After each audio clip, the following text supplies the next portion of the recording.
On a serene Saturday evening, I completed the arrangements in the living room, my fingers trembling faintly. The lights were dimmed to a warm, soft radiance. The TV screen halted on the opening frame of a video I'd carefully assembled, and a tiny velvet case sat on the coffee table, its lid slightly open. I sat in silence, my heart pounding, awaiting her arrival. For weeks, a gnawing unease had consumed me. Her late-night disappearances, cryptic texts, and aloof behavior suggested something was terribly wrong. My gut had long suspected infidelity, even before evidence emerged. 2 days prior, that evidence materialized. A friend working security at a hotel sent me footage, my wife, Anna, with a stranger, their fingers laced, laughter flowing freely as they checked into a room. The timestamp aligned with a night she'd claimed was consumed by work. I saved the video, combined it with recordings from our home cameras revealing her lies, and wove them into a crushing, undeniable montage.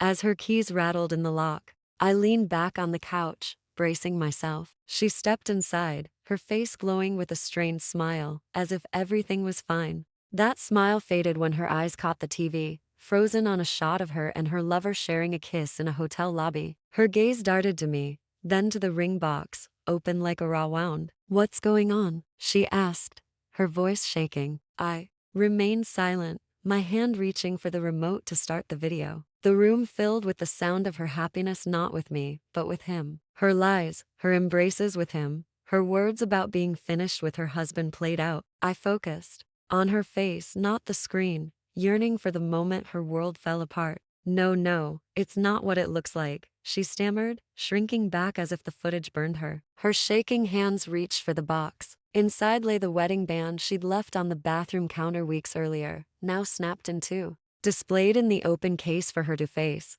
she lifted the lid completely and collapsed to her knees, her breath caught in stunned disbelief. No tears fell at first, just a heavy silence, as if her mind couldn't process the devastation before her. I stood, stepped past her, and opened the front door. "You can stay here tonight if you must," I said quietly, "but by morning, I want you gone." She didn't reply, her breathing labored, her eyes wide with shock. "I can explain," she finally murmured, her voice cracking under the weight of her guilt. "It meant nothing. A mistake." I let out a single, bitter chuckle, sharp and icy. "You don't lie for months by mistake. You don't accidentally end up in hotel rooms. That wasn't a one-time lapse, Anna. It was a deliberate choice, made over and over." She reached for my hand, but I drew back. "Please, don't do this," she begged. "We can work through it. I'll end things with him. We can try counseling, anything you want." I shook my head. "You destroyed our marriage the moment you chose him. I stayed faithful, trusted you,